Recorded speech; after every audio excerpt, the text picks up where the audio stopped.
People, people, people, my friends. Ooh, ooh, good, thank you. I'm so sorry I'm a little late.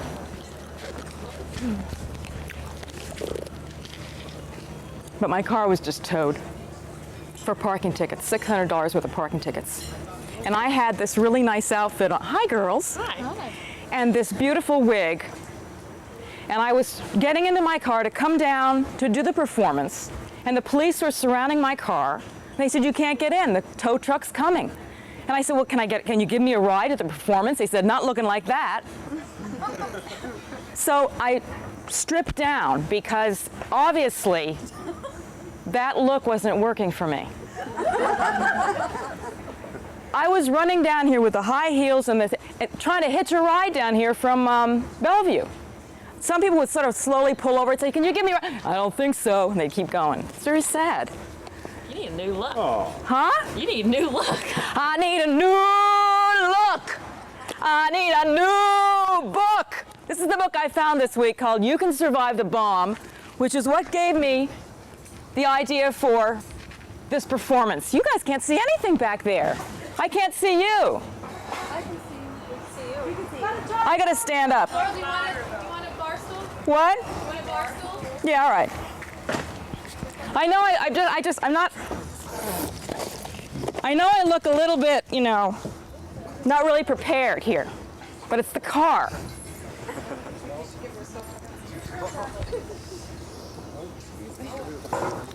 They have no right to take my car. Do I have to? What am I going to do with this? Put it next to you. I did this to my hair. I don't know if you guys were here last time, but I dyed my hair red, and then it died. It got dead from the red, so I had to shave it off. So I'm not a dyke with has had chemotherapy. I said that in the aerobics line yesterday, and the woman said, I said, I'm not a chemo dyke. And she says, well, I had chemotherapy, and I was very happy when my gray hair grew out as long as that. That's the kind of stories I like to share with you. Just to know that you're not the only one that makes an asshole of yourself every day of the week. These are my assistants, Alicia and what's your name? Kristen, who are young enough to be my daughters, of course, and that's another reason I'm here tonight, because I don't think I have long to live looking like this. They're going to arrest me. They're not going to let me walk around Newport like this forever, are they? They will? What's a cigar? Okay, I've got to take a little breath here, and I've got to say a little prayer. Please, would everybody pray with me? Please, dear Lord, will someone give me $600 to bail my car out of Uncle Tom's towing service on Aquidneck Avenue? Please, I'm sorry I didn't pay my parking tickets. I'm sorry I ripped them up. But I have a little problem with parking tickets, and everybody knows that. All right, I'm going to try to just forget that. And you guys are going to, do I look really, how bad do I look now? Pretty bad? I mean, really bad, right? Yeah, pretty bad. With this lighting and this hair? But you want to like do maybe something like just to start with before I, Okay. I'll just ignore you and I'll just read and. We're going to find Laurel's identity. Everyone has to vote on her identity. Can you hear me? No. What? Guys, why don't you come all the way up here? Come up here and sit with me like Jesus and the 12 disciples. Sit up here and share the moment. This horrible night for me. Horrible. You know, I was going, oh, no, I can't read with those on, can I? Put them up on your head. Jesus. This is what happens when you let someone else take control of your destiny. When you let someone else, whether it be someone at Cherry and Webb, or whether it be somebody at the Gap, you see this in a magazine, all of a sudden you go, oh yeah, I want that. I want to look like that. It's working for her. Doesn't matter what it looks like on you. I love that. Hi, honey, I'm home. It only costs $14,000. What do you think? Feed it to the dog, bitch. Thank you, girls. It's beautiful. So I was wandering around Newport thinking about hot flashes. Why? Because it's just about that time for me. And I'm having one right now, as a matter of fact. But I was passing by several Victorian porches on which many of my fine female acquaintances were fanning themselves with newspapers. It was a very hot day, but their faces were the color of blood. There was a vein popping up through their forehead. One of their eyes was sagging, puffy, I suppose, from another bad night's sleep. And every woman had a story to get off her chest. So-and-so didn't call. So-and-so did call. So-and-so came over and couldn't get it up. So-and-so came over and almost got it up. So-and-so called me a whore because I wanted to have sex like I did in the old days. You know, when I could feel it. Feel something, anything, entering me from anywhere, somewhere. My ear, my belly button, my savings account. A force outside myself, swooping down upon me with gusto and clear intent. Focused, concentrated, like a bolt of lightning or an electric buzzsaw. Zoom, zoom, roto-rooter it. Instead, we share a cup of tea. He reads the paper. I look down at my bulging stomach, the bumps in my thighs, the limp skin on my hands, my swollen knuckles. Can a woman get a hand lift? Like here, a tuck? Yes. You can? Yes. Like you tuck it like this, and then this would turn into a bracelet. You know, a fresh flesh-colored bracelet. I don't know. So, the talk goes on and on. I'm dying in this wig. I'm dying beyond dying. This is feathers. I feel like a dominatrix. I want another outfit. Bitch. And the talk goes on and on. And for some reason, I walk into the barber shop and I have my head shaved. I surrender.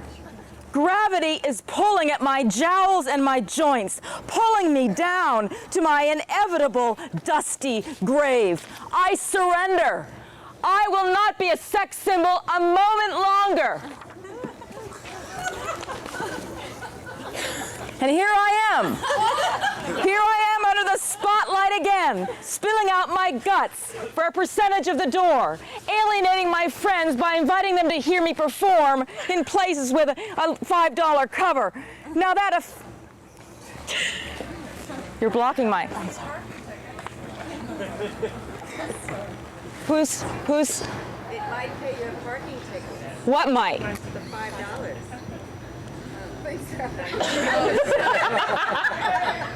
I wasn't good at math, but, you know, knowing you guys is a little...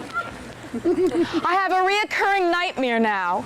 I see myself in the year 2000. I've snacked my way into a size 18, then stuffed myself into tent dresses, plastered with so many sequins I resemble a giant waddling brooch or a manatee in an aquatic carnival. With my age-spotted hands hidden under my little white gloves, the flesh, yes, once again puffing out from my wrists, I sing songs of love gone wrong. Oh, the audience certainly believes me. Oh yeah, some poor old slob, maybe a third husband, a manager.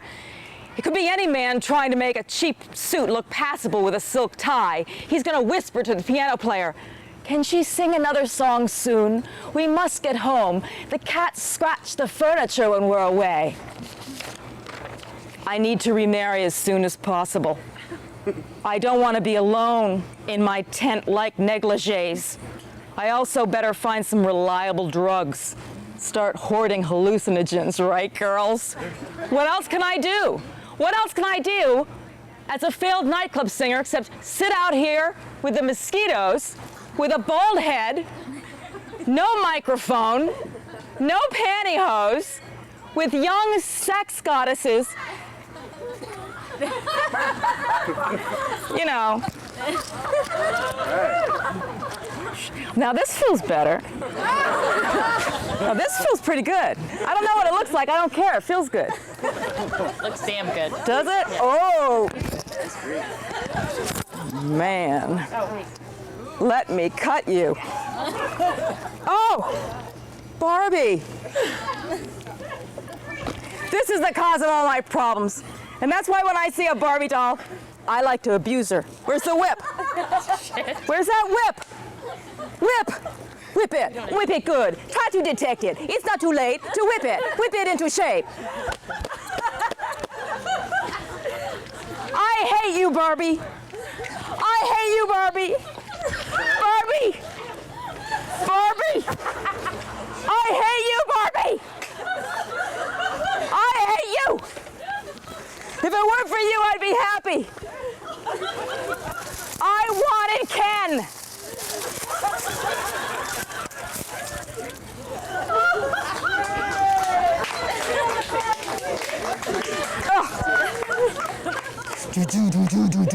Woman had the power, the women had the power, the women had the power in the 90s. But don't leave your car on the street without your parking tickets in the beat. Oh, oh, oh, no, no. Oh, wait, should we talk about sex?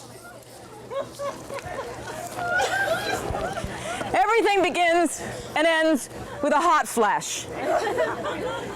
The hot flash of shame as it surfaces through your skin. The face flushes red, the eyes close. A prayer almost begins at the lips. There isn't any...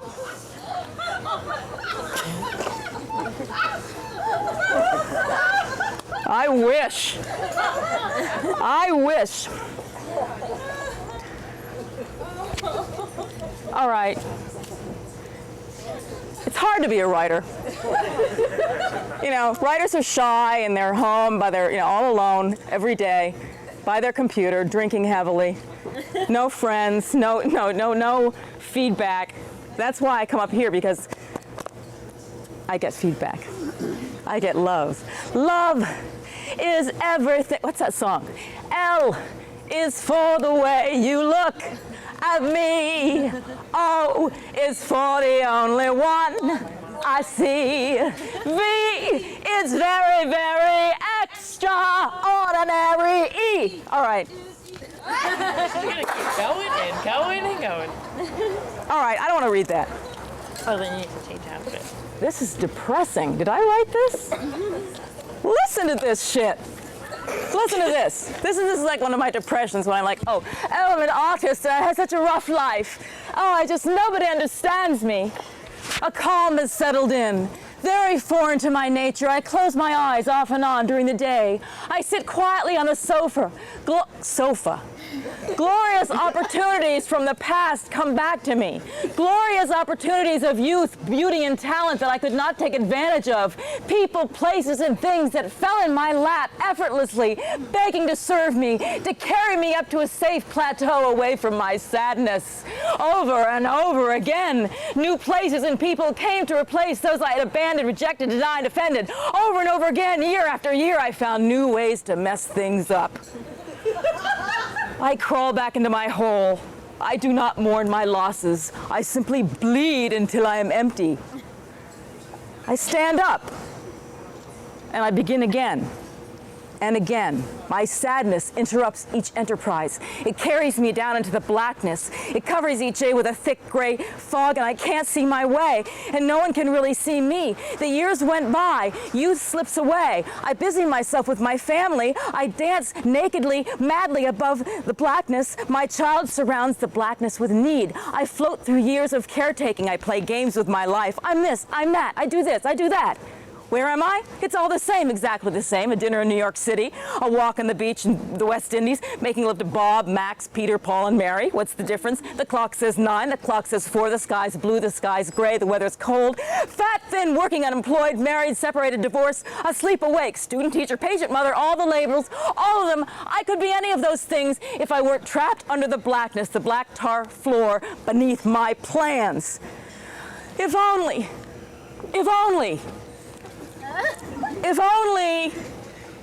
I could mourn those years I lost. Write them off like a bad investment. This rich red wine tastes like the lost years. All of them stuffed into a case of exquisite Merlot. Musty as an old trunk in the attic. An old love letter stuck in the bureau drawer. Every naked man lying next to me reading, all of them, dark, musky, tart, and tired, ready for the next day. A full day of appointments and plans. Where am I? I'm thumbing through racks of on-sale cocktail dresses.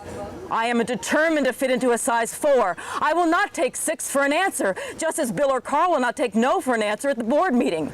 Oh, here's something festive. It isn't my color, but it's silky and soft, just right for a fireside cocktail. Where's that dress now? Where's Bob? Evaporated with the years, approximately 20 years of shopping, sucking, planning, picnic lunches. Do I have another Tampax? Can I take a night course?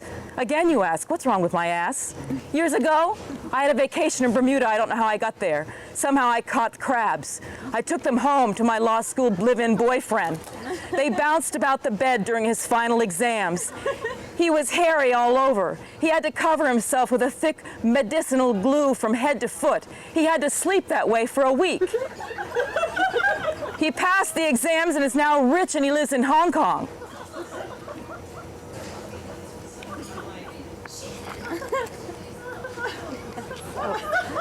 He's very rich, actually, very rich. And then another time we were in Charlottesville, Virginia. Another time we were in Cleveland, Ohio. I followed him from school to school. I didn't like him. I didn't even love him. He was short and snobby. But he wanted me because I was from Vermont.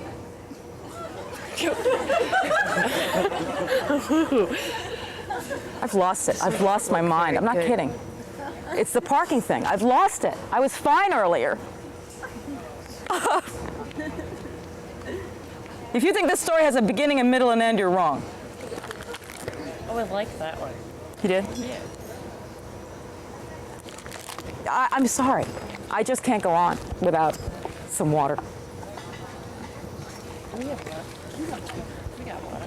Don't look at my hairy legs. Look at this light. The lights are like going right up my crotch. Is this, see this is, so it's all pee. You like that? You're a sick one.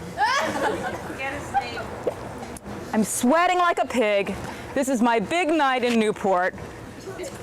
Let's take everything off.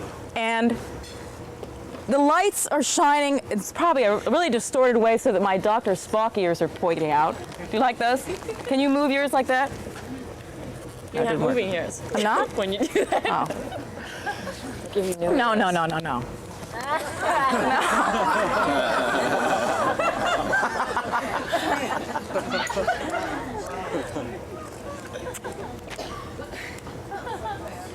These ears are better. They are? Yeah. Okay.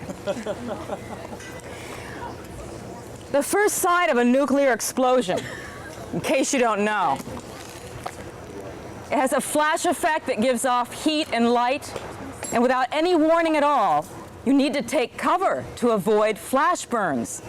Now, the first flash is an ultraviolet range flash. The second one reaches its peak intensity, emitting infrared rays, which can do damage over considerable distances.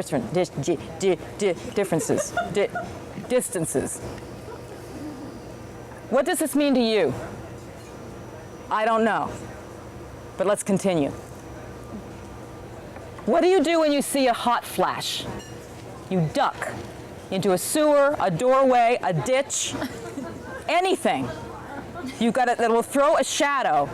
It can save your life. Let's say you're hanging out the wash. Squat on the ground and cover yourself with a white sheet.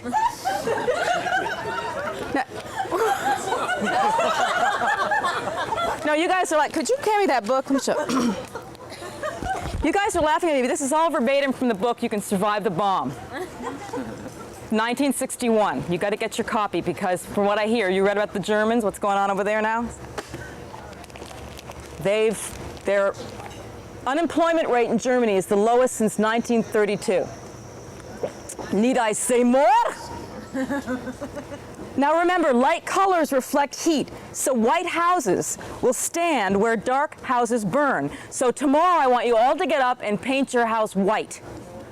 That will save you. Now the blast travels at the speed of sound, so you must take very quick action. After the flash subsides, you may have a few seconds to move to a better location, since it's the basement or such and such and such and such is the basement. Barbie, save me! Remember, your greatest hazard is flying debris. You'll have about 20 seconds between the end of the flash and the blast if it's only a 1 megaton bomb.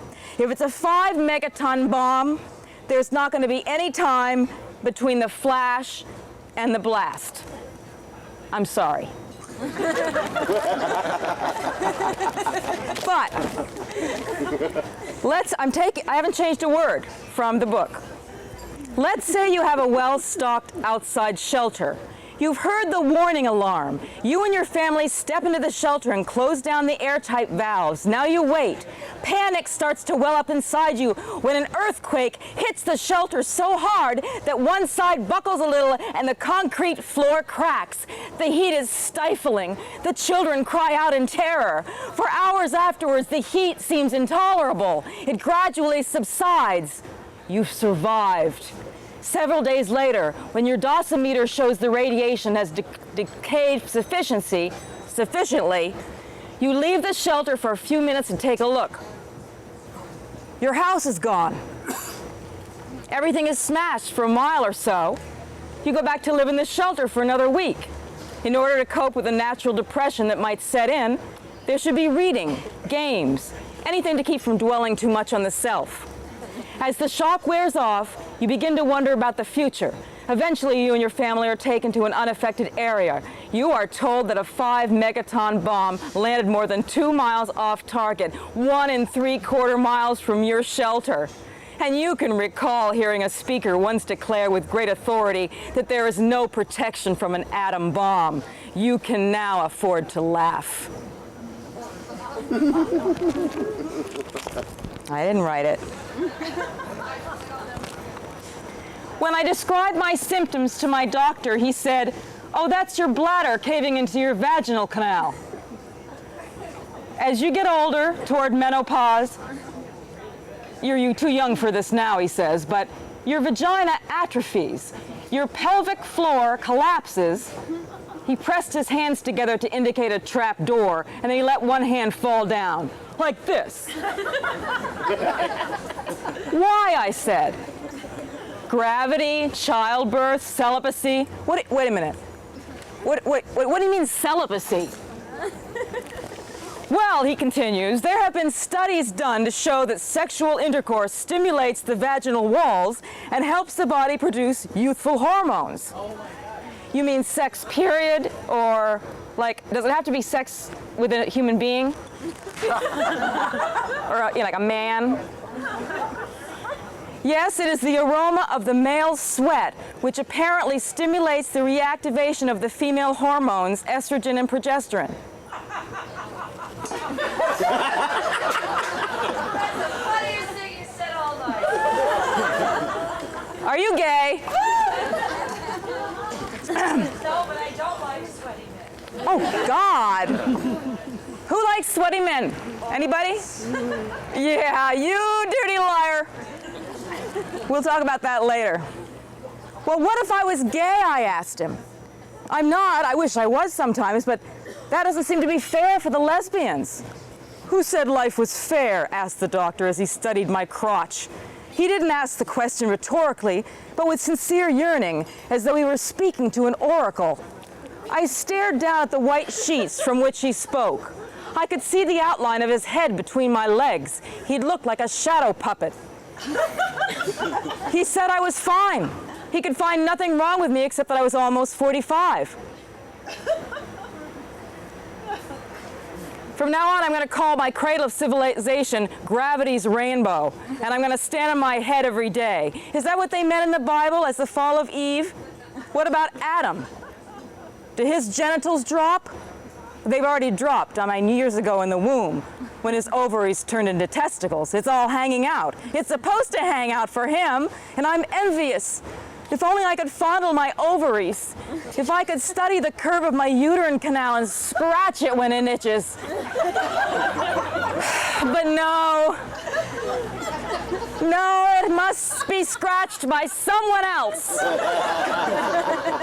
And that is what it means to be a woman. In spite of the freedom of birth control, the wonders of battery-operated dildos, equal opportunity, convenience foods, and the vote, our bodies need a man's body on top of it, or under it. Our hormones depend on it.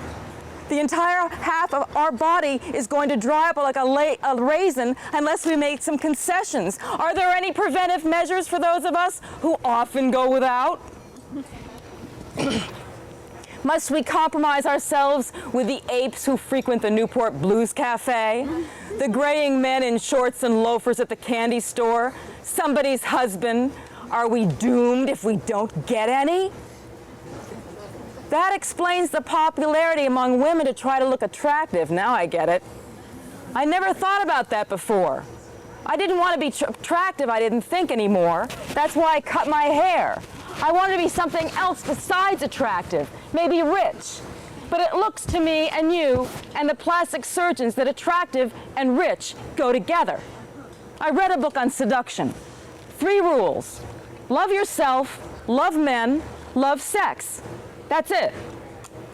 The book doesn't talk about manipulations, tricks, or suggest special formulated negligés with peek-in holes. Love yourself, love men, love sex. In other words, bend over and pull it up. Have a martini and give it up. Give it over. Pass it around. Don't just sit on it all day and whine because you don't have enough money for liposuction. Ooh, love to love you, baby. Ooh, love to love you, baby. Back to the question. Must we compromise our tired, irrelevant excuses for not having a grand time with an AIDS-free acquaintance who could simply drop by the house once a week at 11 o'clock? Is there an alternative? No, I'm sorry, there isn't. Unless male gynecologists start servicing us and the health insurance picks up the tab. Can you see the bill? Pap smear, $80. Internal exam, $40. Fuck, sliding scale. Oh my God. I don't know, I guess I have sex on my mind a lot lately. What? I can see. What's that say? Sweet tits. Sweet tits? Is that supposed to be funny? Yeah. These young punky kids, they don't know what we, oh, thanks. Great lighting job. Beautiful. I mean, I don't think I've ever looked better. Do you guys? Huh? Think I'll get a date tonight? Think someone will bail my car out? Or you think it's over? What's your real thought? Carol Baker. I can't see it. Is that Carol Baker? Oh, she was good. She's dead now, though, right? All right, here's a short story, and this is a true short story like all my short stories. I can't even read the damn thing with these lights. Prima donna, just like, I can't do it. I just can't go on with it. Everything's a bust. Everything's wrong. I tried so hard. I tried for so long. And the lighting's always wrong.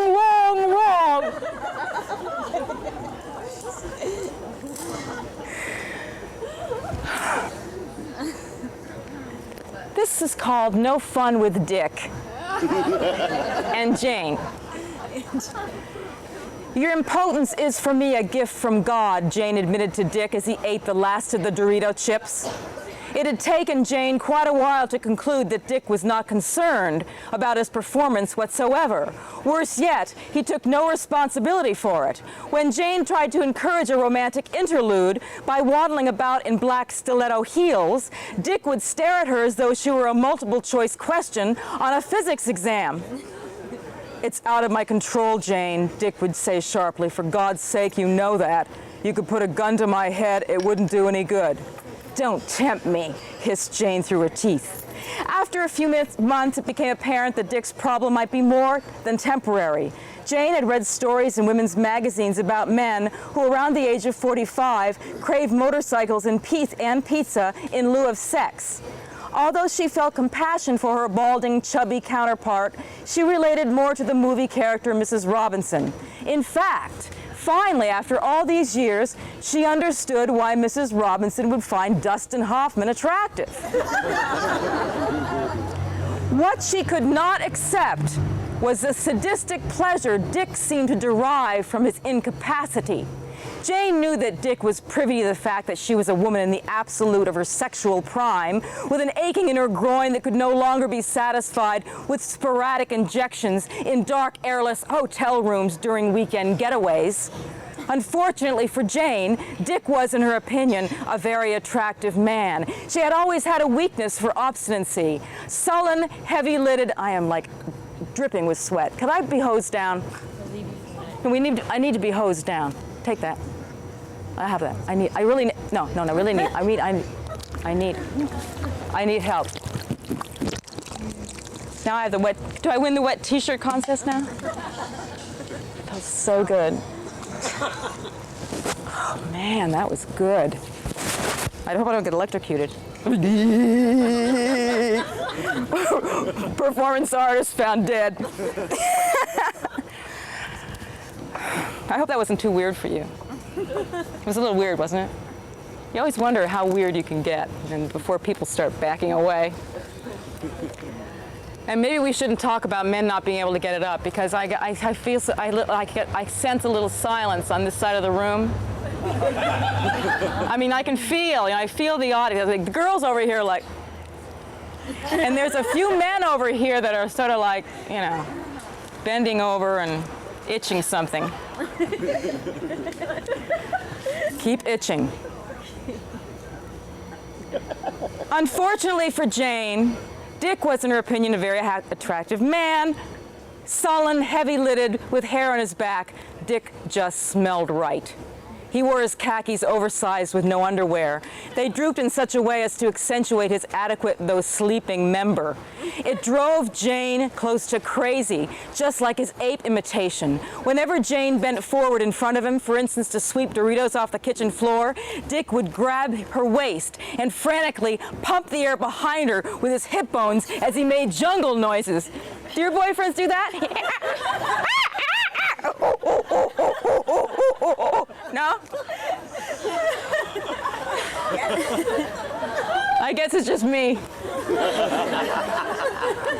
Although Dick's air tricks aroused Jane, they could no longer inspire her. They were just tricks after all. Reminders that Dick was as unattainable as a pheasant under superglued glass, or a reference book that could not be borrowed from the library. I find you less attractive than I used to, she confided as they relaxed after lunch, and deep down, but not below the waist, Jane knew this to be a good thing. Maybe if she were deprived of his pummeling long enough, her body and mind might eventually withdraw from the uncontrollable urge to absorb him into her skin or stuff herself into his large intestines. She continued, "It's definitely time for us to talk about the problem, Dick." Dick showed no emotion. He didn't have to. Jane knew his stance. He did not respond to suggestions or supposed criticism, let alone a demand. He continued to pick his teeth with a match in a way that made Jane think about cowboys, vagrants, freedom. She couldn't help but admire what she interpreted as stoicism. Stoicism? What is it? Stoicism, thank you. Dick made no demands on Jane. A demand in his mind was an invasion. It suggested a lack of respect. True love, on the other hand, demanded nothing. True love is what Dick said interested him. Therefore, a case was made. If there were problems, conflicts, disagreements, you girls know this one, it's not true love, in Dick's opinion. Moreover, it was a worthless, potentially dangerous relationship that should be terminated before it became toxic. Dick finished his toothpicking in silence and said, "I'll take a siesta now, I suppose." The hollow of his stomach growled. Jane, expecting something, no clue what, did not leave the room. She instead sat at her desk. She began to write a story. She wrote a half a page and then went to the kitchen and mixed a vodka gimlet, hoping to release the tightness in her womb and vagina. She imagined herself as Virginia Woolf, sitting in her Victorian bedroom between depressions, anticipating the arrival of her devoted Leonard for tea. Dick began to snore, still holding a book about Ebola virus in front of his face. Jane got up from the desk and covered him with a blanket. She stared at his head and took a deep breath. Oh, that I cut that part out to send to the porno magazine. A hot, stinging madness burned in her throat. How could he sleep so soundly without her? Now, can I remember what it was like when I was having sex with strangers in the 70s who were friends because we happened to be at the same bar at the same time? Remember that? He happened to be blonde, brunette, redhead. Who cared? Hey, he had a face. He had a body. He was breathing. I wasn't going to marry him, for God's sake. Sex was an activity then, like playing ping pong. It was an exercise that got the heart pumping at about the same rate as jogging 10 minutes uphill. What was it like, my daughter asks me. What was it like to be a hippie, Mom? I wasn't a hippie. I was a basketball cheerleader. Her face falls. She's disgusted. Oh, wait, honey, but wait, I did drop acid. I smoked pot, I cut classes, I hitchhiked, I made granola from scratch. I did sleep with strangers, I did, and I did march against the Vietnam War in Washington, D.C. But for some reason, none of this counted. She can't give me a clear answer of what it is to be a hippie. We looked it up in the dictionary. There's no hippie in the dictionary, just hip, hipster. Hip is was previous for hep. I look up HEP, H-E-P. HEP is an appreciator of jazz. But I'm avoiding what I was thinking about back then, which is to have sex like gin rummy. Sex like thumbing through a copy of People magazine while waiting for a dental appointment. Mindless, soulless, without a body. Was there a body? There were two bodies together, and they equaled no bodies. We fused beyond oneness into nothingness, machinery. Imagine fucking someone with your liver, fucking someone's lung with your liver. Organs pressing against each other, slightly wet, the smell of rubber, bourbon, Clorox, cotton, English leather, real leather, sweat, incense, candle wax, dollar bills, snow, sometimes grass. A steam kettle below in the kitchen, screaming, ready for the tea bags. A Labrador in the doorway barking. The phone, hurry up, I'm fine, yes, go ahead. Yes, I came, yes, I did. I like the lights on, yeah, do you? What is his name again? Better look at his checkbook when he goes to make the tea. Where the hell's his name? Where's the rest of that joint? I'm cold. Did I leave the keys in the car? I hope my parents send me more money tomorrow. I'm glad those days are gone. Are they gone? I might have to borrow money for my car tonight. I have to call my parents for $600 for parking tickets. But honey, you're almost 45. Don't you know you're supposed to pay your parking tickets? I nude modeled tonight for the first time in several months, and no one seemed to be upset about my bloating problem. I wouldn't mind if I could button my pants. I used to think a big ass was a drawback, but now I can see that if you don't have a waist, you're in trouble. Big time. Style-wise.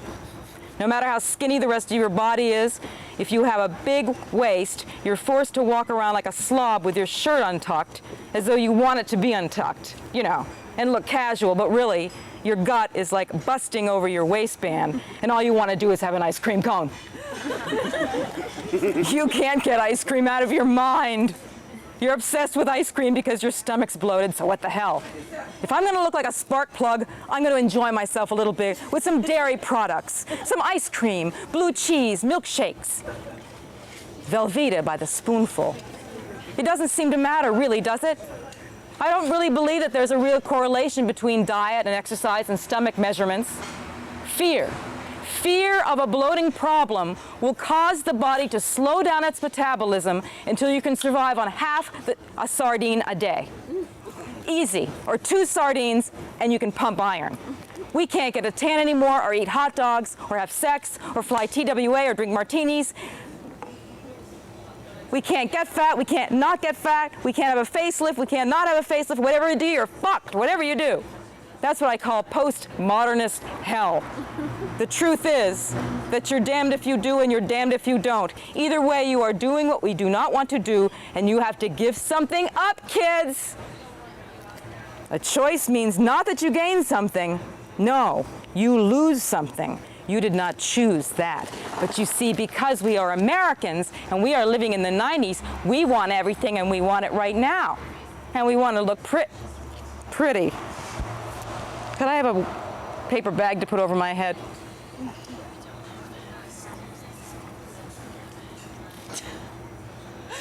It's a turban. What's that? It's a turban. Oh, turban is good. This is what I should be wearing anyway with this hair, right? Oh, wait a minute. What do I want to... Well, let's talk about my shoplifting arrest. You know, I just have so much stuff. I don't know... You know, I try to put it together, but I don't really know how long a show should be. I really don't know what to get to. We never really get past the sex. But I think we should get past the sex tonight and get into criminal behavior. Just for a little bit. Don't go there? What, is someone worried about me? What's the difference? Hasn't everybody been in the big house here? No? What about the 8th floor over at the Newport Hospital? Everybody been in there? That's another story, right? Oh my God! Oh my God! That's the wrong foot. No, it's not. Oh yeah, your legs are crossed. There you go. Day. We should be the Supremes. I was a moth in my shoe. I was wheeling my brand new baby around the Moss Brothers department store in Sarasota, Florida, in Christmas 1982. I was still waddling with the soreness of natural childbirth. I needed larger size clothes, so my husband had given me $50. I looked at the sale price tags. One pair of jeans, $39.95, underwear, $6.99. That was ridiculous. I would have to go to the Salvation Army. I turned to leave, but my throat filled with bitter, stinging saliva as I pushed the stroller past the clothes and into the household section. Stacks of beautiful pottery, a table with a complete place setting, real china, and further down the aisle a pile of plush double-plied towels. I quickly turned back to the clothing section so I could catch my breath. I adjusted my baby's diaper and put my cheek against her head. I inhaled her baby sweetness until I settled enough to walk out of the store. I almost made it out of the store, and then I saw the cashmere sweaters hanging along one wall. They were displayed to resemble the pastel colors of a Florida sunset. I'd never worn cashmere. I touched the fabric, and it happened suddenly. 2 sweaters went into the stroller. Is this Santa Claus now? No.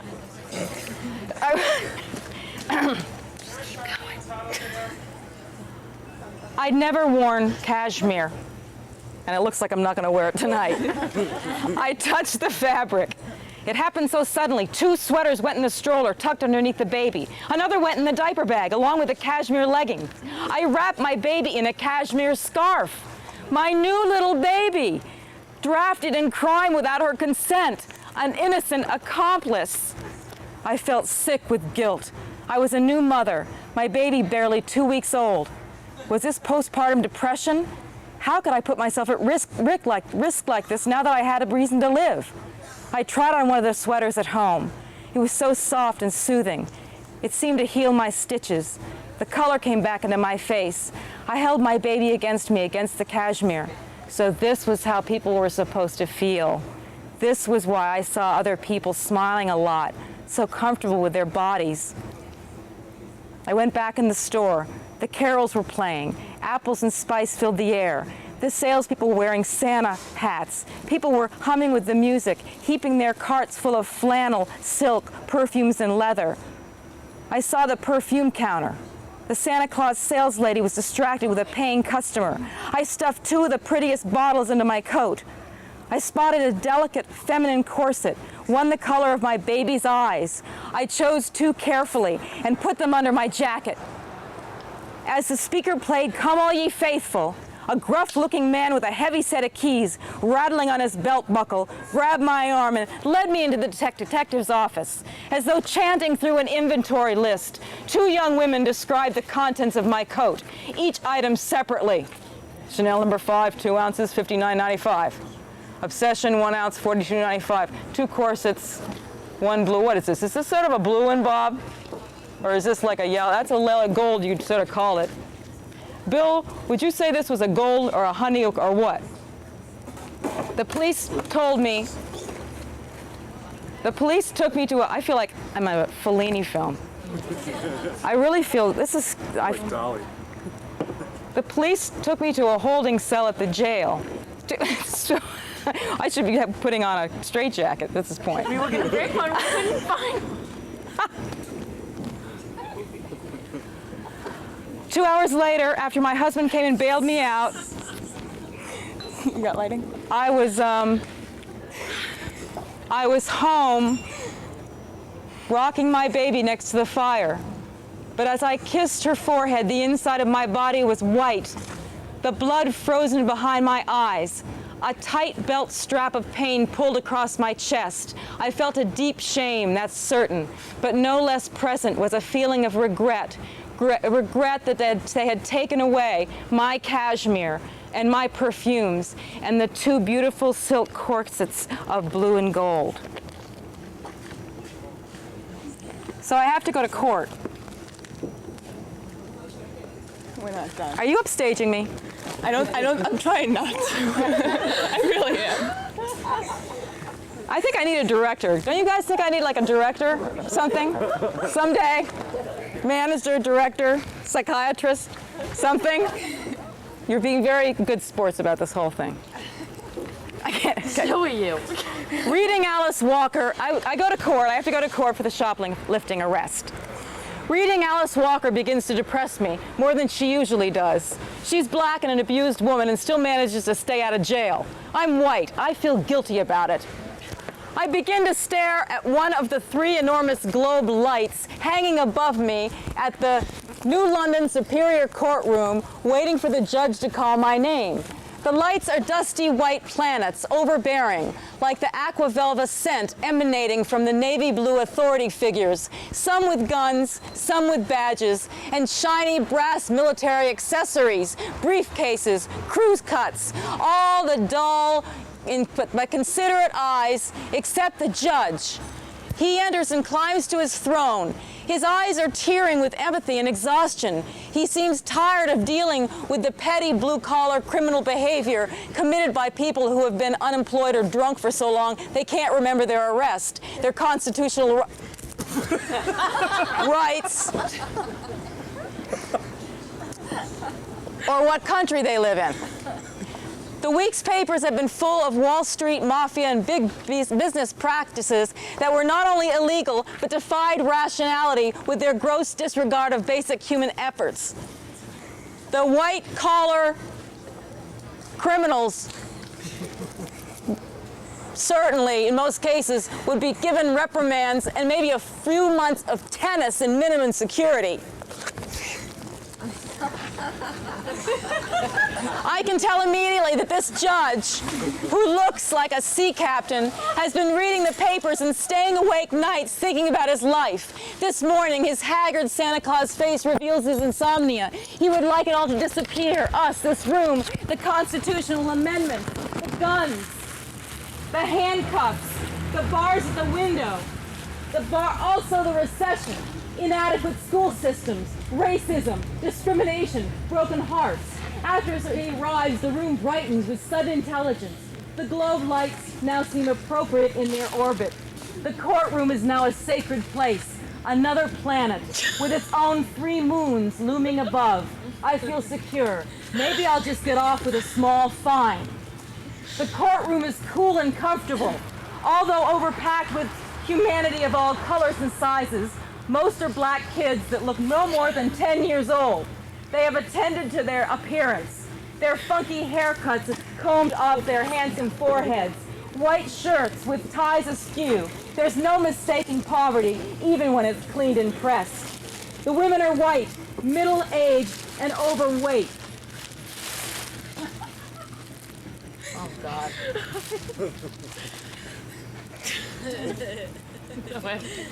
And overweight.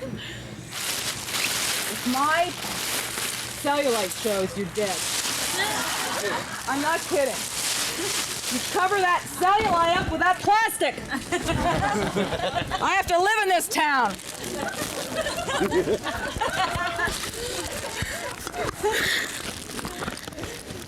All right. The women, okay. I want to fit in.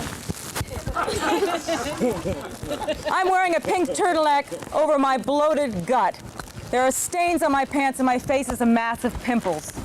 No one pays the slightest bit of attention to me in the courtroom. I begin to relax and try to read Dostoevsky's Notes from Underground. I am a sick man, he writes. I am a wicked man. He's also a dead man and a famous man. What does this mean? I start to float above my seat as we are asked to stand and recite. Are you guys listening to the story? Sure we are. This is like a exercise in focusing here. He's also a dead man. Okay, wait a minute. The DWIs are the first on the docket, along with the bar brawlers. You see, New London lost the Navy submarine contract and the economic spine of the community collapsed.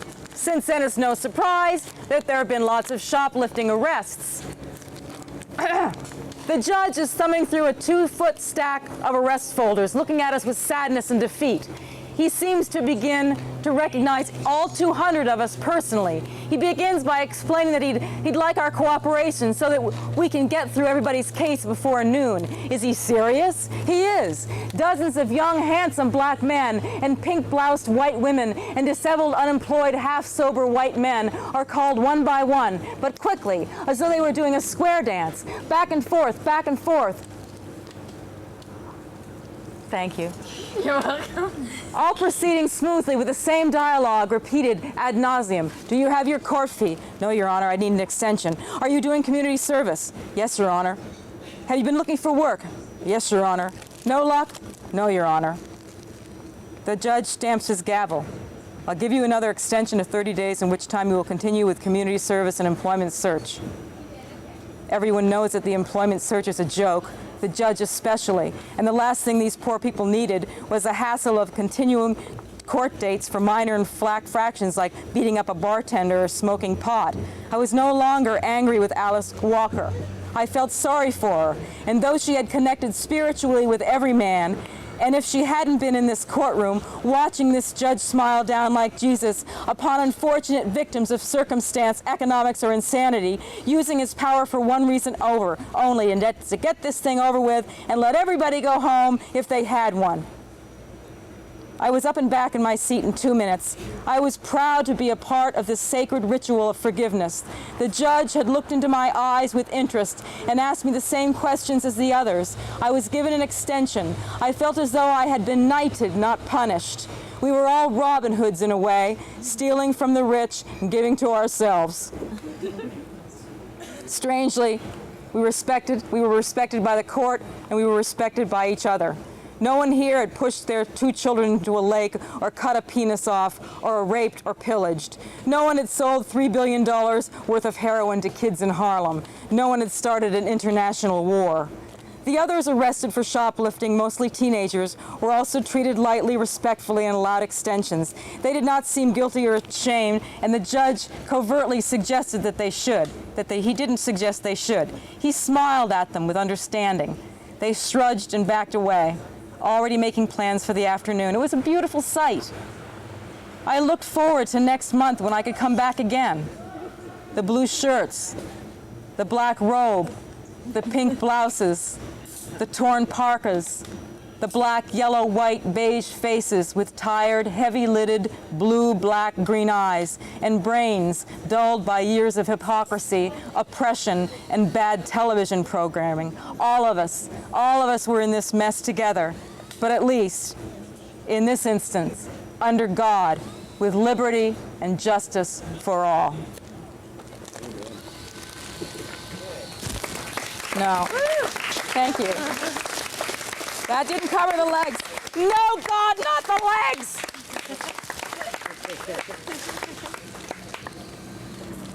How's everybody doing? Great. Do you have to go to the bathroom? Go to the bathroom. Does anybody need a drink or something? Because I've got another 2 hours here. I just wanted to tell you.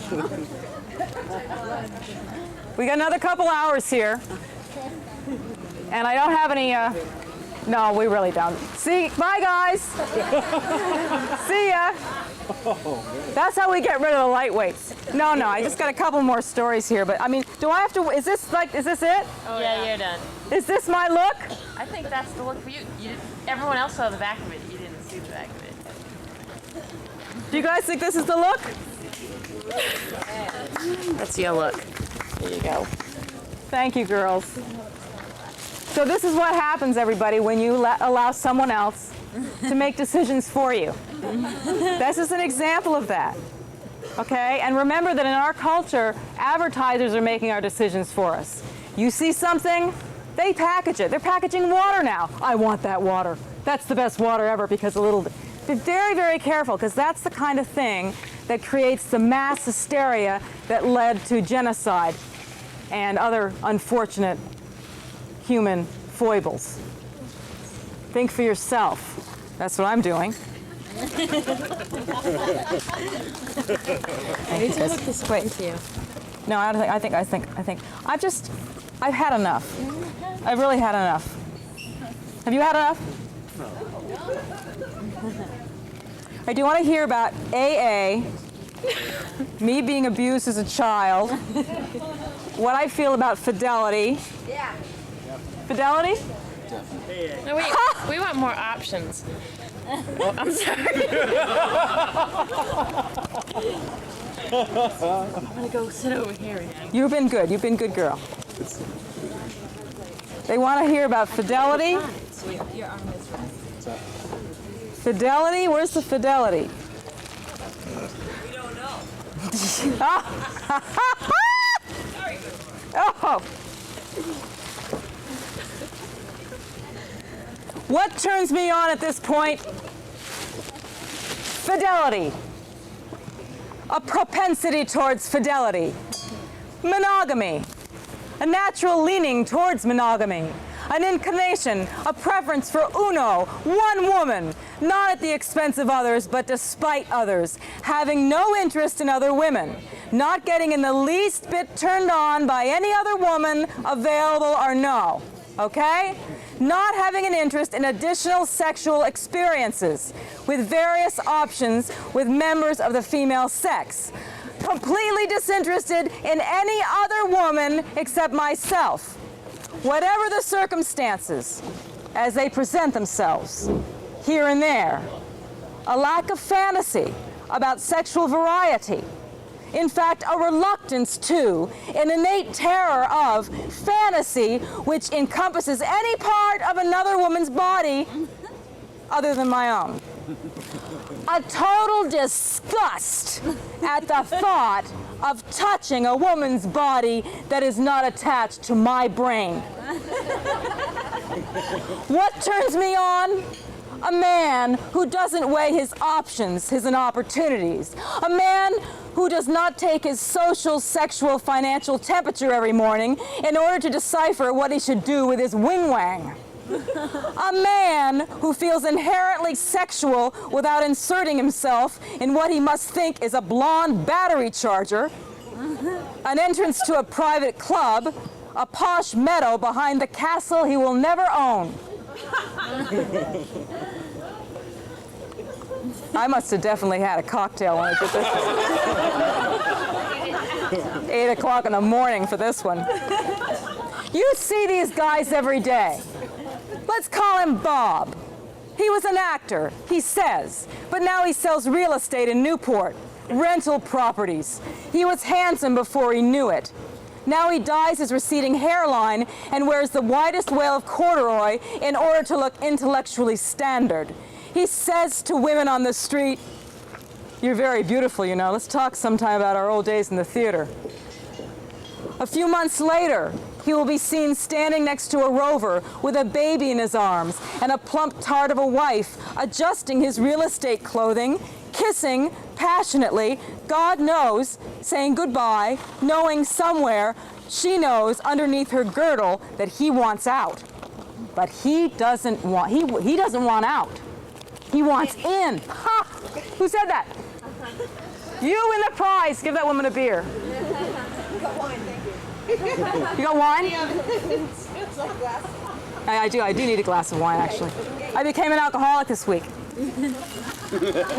Thank you. No, seriously, I've been trying for many, many, many years, and it finally happened.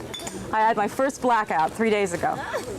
That's part of the reason the car was towed, because it was parked out front during the blackout for like 24 hours. There were like 48 tickets on it. So that's when I decided I gotta just have a couple of nips once in a while, not a lot of nips.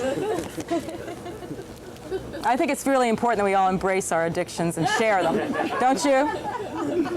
Because everybody here is fucked up, and we all know it. You know, we all know that we're all in this together. You know, if you're not, you know, a man who cannot see in a stranger's body potential for an alternative dip. Give me the asexual dunce, the innocent, dumbstruck man who trembles when you touch him, who ducks out for a cigarette when you take off your blouse, awkward as a wingless bird during the sex act. Everything is wrong, wrong, but real. My breast is the same as my waist, is the same as my thigh, is the same as my forehead. Erotica is blind. Fidelity is not a choice. It just is. Like the water against the rocks, puppets dangling in their strings, a fly in the spider's web, wrapped tightly and hugged to death.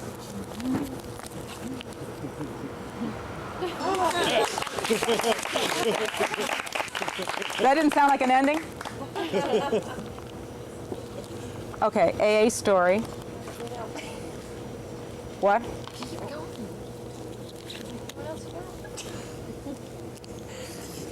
Didn't say. Could I have some alcohol, please? I'm getting you a glass of wine right now. What an audience. You are here to serve me. Yes. I am now, what is my name in this thing, in this outfit? Can you guys see this by the boots? We have to fix you. It's I- truly obscene. You've done, I have to show them because you've done such a good job here.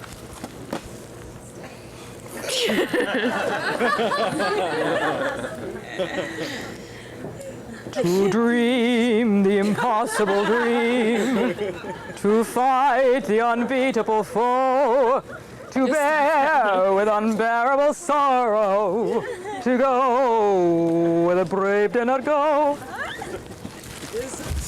This is my quest. Yeah, right. Do you, now, I look short?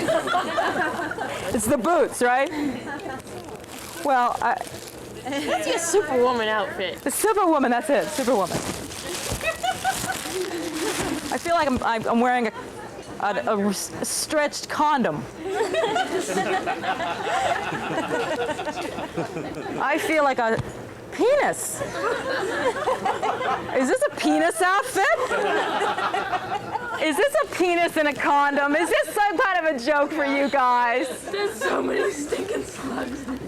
Well, at least stand erect, at least. Be the only one in town. Finally. It's very cute. It's very, very cute. I'll get you guys later. I think you look good.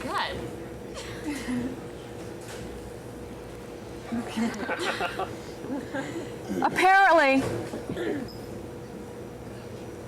there are 122 different STEP programs, 12-step programs. Each addresses a certain addiction or a compulsion.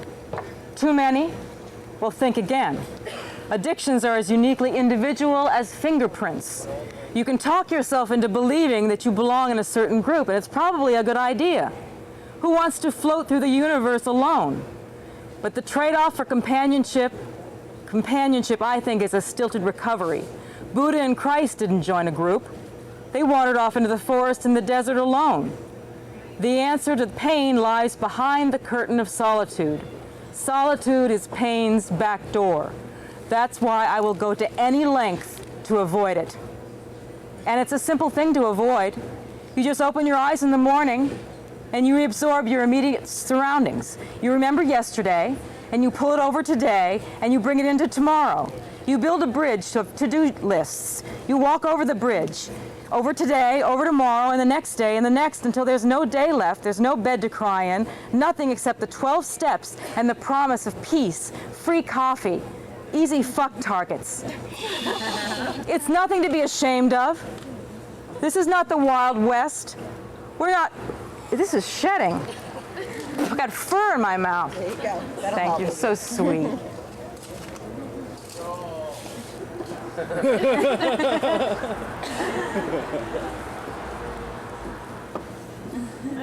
Don't waste it.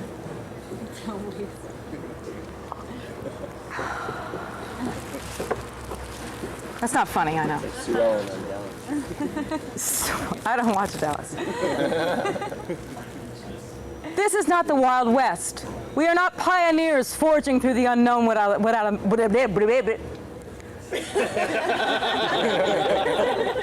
yeah, right. Okay, a little problem. Without a map. They did the footwork for us. So did Christ and Buddha. They weaved the 12-step promises through their holy textbook so we would be free to wander like nomads from group to group until we find one filled with people who don't remind us of our real pain, only the imagined pain, the pain we choose to acknowledge, the little prick of pain above the fathomless, festering wound. I shouldn't be so cynical. For years, Ned insisted he would kill himself before joining the AA Nazis. But during his last dry out in a Newport detox center, he had what he called a spiritual awakening. Can I help you? No, sorry, I was trying to stay out this way. No, it was so, no, sweet. I thought you guys were gonna have a kiss something. Kiss her. Kiss her. Isn't he good? He obeys. Kiss her. Does he obey? To you, he obeys. Does he obey? It's the outfit. It's not good when he obeys to someone else. I knew I should be a dominatrix. Kiss her. For you. It does. It's good for me. No, you guys are just such a cute couple. It reminded me of the old days. I'll be out in a minute. You're lucky you're not sitting over here with the slugs. I had just picked up my boyfriend from the center. I was just glad to see him sober, not worrying about how long it would last. He was alive and his eyes were sharp and clear. We drove back to my apartment without a word, but when his head was settled in my lap, he said, "Something happened. Something real different." I was worried. Something different could mean that he had come to one of his conclusions, a conclusion that left me out of the picture, a conclusion that could mean most anything foreign to what went before. As much as I hated our life together, at least we were together before. A thickness collected in my throat as I thought about the before days, their comforting predictability. What was happening now was real different, all right. Ned's face was strangely serene and pale as porcelain, flawless. He looked like he'd had a facelift. His eyes did not look glued together anymore to his eyelashes. The worry lines in his forehead had softened.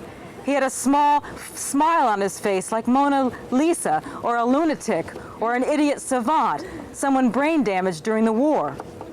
What had they done to him in that place, that detox place? Was this Ned, sober?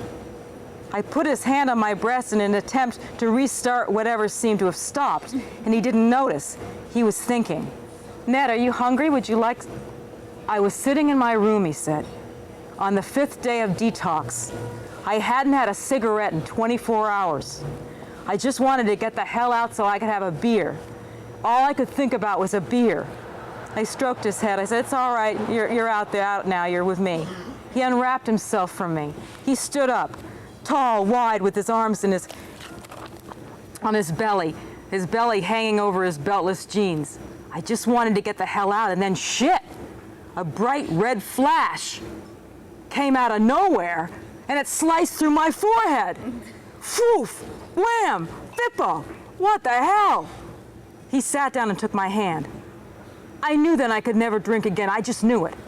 The red flash carried the message loud and clear. I would never drink again.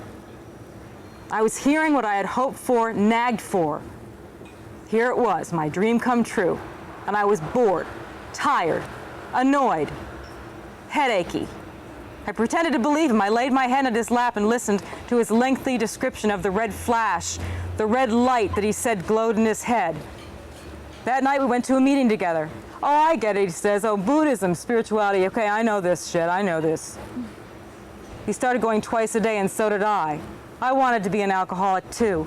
It was so much better than being the victim of an alcoholic or a lazy, good-for-nothing piece of shit. Where do you go if you think you're a lazy, good-for-nothing piece of shit? Anonymous? They don't have that. When I went to AA meetings with Ned, I felt like I was hanging around with my father and his cronies, you know, drunks, yet able to have a really damn good time. On the other hand, when I tucked my tail between my legs, admitted my codependence, and went to Al-Anon meetings where I really belonged, I felt like I was with my mother.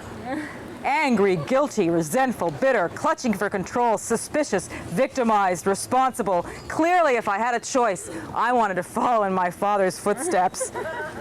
Yeah, I do have a choice. Suck mine, baby. Pour me another glass. Eat shit if you don't like it. I have a choice, a big fat choice, and a big fat life. We all do. Just pick a neurosis, doesn't matter. An addiction, a support group, an identity that you can live with, an identity, a replacement for solitude, conformity, comradeship, sweet as frosting. After a few months, I stopped going to the meetings. I felt too good, centered, focused, out to lunch. I wanted to be lonely again. I went back to aerobics, drinking, casual sex. Ned continued to cleanse his mind and body in AA. Along with fantasies, good wine, and step classes, I started to sell my furniture. All my furniture, all my antiques that I'd carried around the country since 1975. I sold everything, the vacuum cleaner, coffee maker, sheets, clothes, makeup, the chipped, stained, lopsided mahogany and maple chairs, tables, blanket chests that had bound me to my Vermont fantasy down in the farm family values past. The things that I felt kept me separated from people who were born in New Jersey.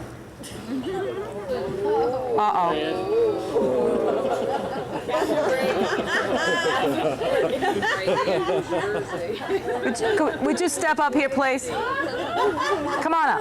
Come on. We have a New Jersey person here? I love New Jersey. No, I really do.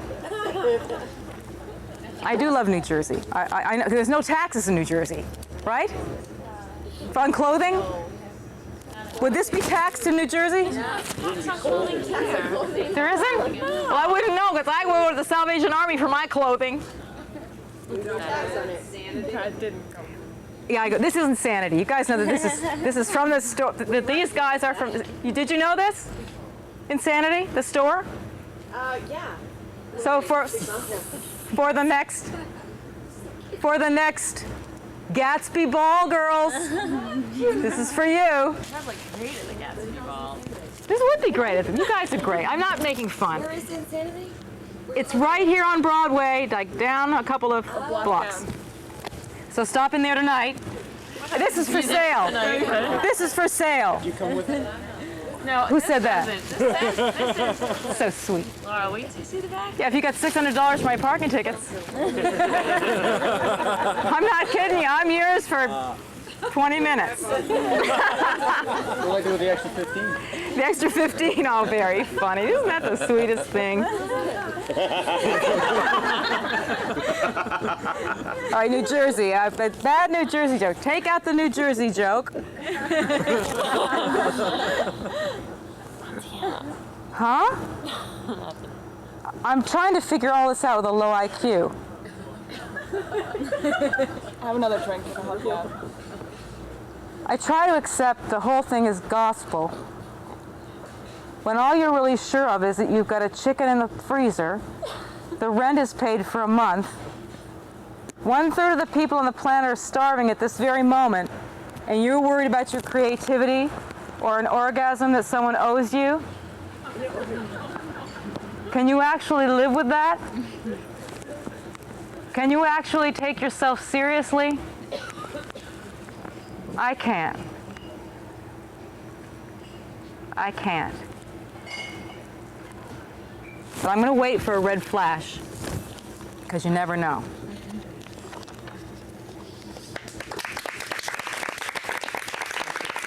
And one more. One little one. Thank you very much. One little short one about my spiritual awakening this week before the car tow. Now I've given it up. It's like I don't believe in God anymore. I don't. I believe in the Newport Police. I believe that they are the boss. Isn't that the same thing? The police, that's what they think. They are God, though. Please pay your parking tickets. I dreamed I had a hot flash. So I woke up expecting to be drenched in sweat. I was a little sticky, but the night was warm and the windows were breezeless. Window was breezeless? Is that all right? The window was... Yeah. No, window's breezeless. Can a window be breezeless? Yes. Sure. The window itself be breezeless? No. The breeze is not coming through. It is breezeless. Thank you. 3 o'clock in the morning and the avenue's quiet. I decided to stay awake a few minutes and enjoy it. I rested my chin on the window fan and studied the street, empty except for the street lights changing from red to yellow to green. I counted the seconds between the changes and observed whether the lights were synchronized so as to be practical. I don't remember if they were. I was in the company, as usual, of a familiar, nondescript, weighty sadness that seemed to be pressing down on my eyelids and on the top of my head, encouraging me to lay down. But I had nowhere to go later in the morning. I could not think of any reason to sleep at the moment. Instead, I stared up at the only star that I saw. Maybe it was a planet. It was violently bright, piercing the blue-black with a jab, a puncture in the fabric of the sky, making itself known from light years away, and in that way, unknowable. The star was so comforting in its mystery. Although the puzzle parts of several hyperspace theories floated through my head, I did not struggle towards a conclusion concerning the concepts of time, space, infinity, and God. Yes, there were philosophical, metaphysical, scientific, spiritual answers awaiting me at the library. But the answers were not real. They're just guesses. Guesses etched in faith, myth, science, and the endless spinning of the human mind as it tried to make sense of the senseless. Now, beyond the star, or inside the star, or maybe it was through the star, I became aware of the unknowable. That which is above and beyond our minds and our hearts, that which can never, never be known. I was in the presence, and I was a part of the unknowable, my personal and own unknowable that was distinct from the unknowable of others whose prayers were either answered or ignored.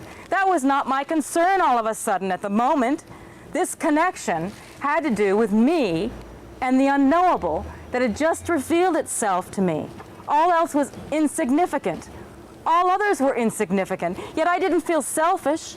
On the other hand, it occurred to me that everyone's birthright was the unknowable by process of our limited intellect and our limitless imagination. I was not lonely.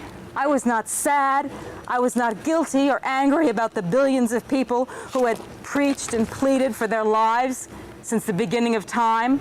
They dissolved into dust, whatever their faith, and so would I.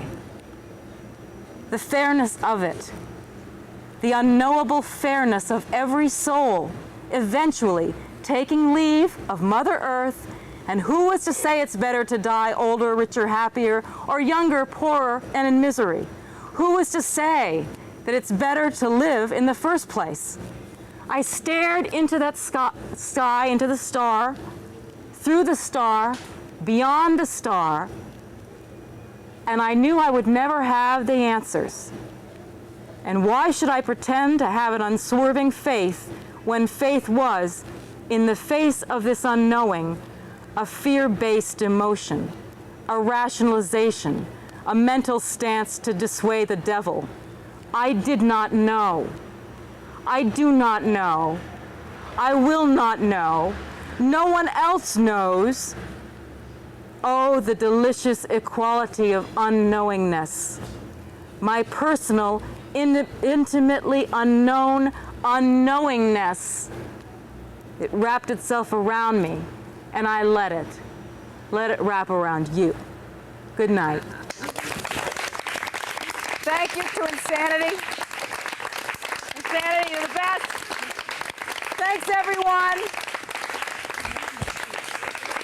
This is on sale tonight. Half price. Look at the back of it. You guys are great. Burn that tape. Don't forget to get the book, You Can Survive the Bomb by Colonel Mel Lawrence.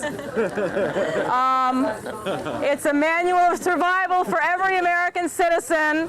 Utterly destroys the popular fiction that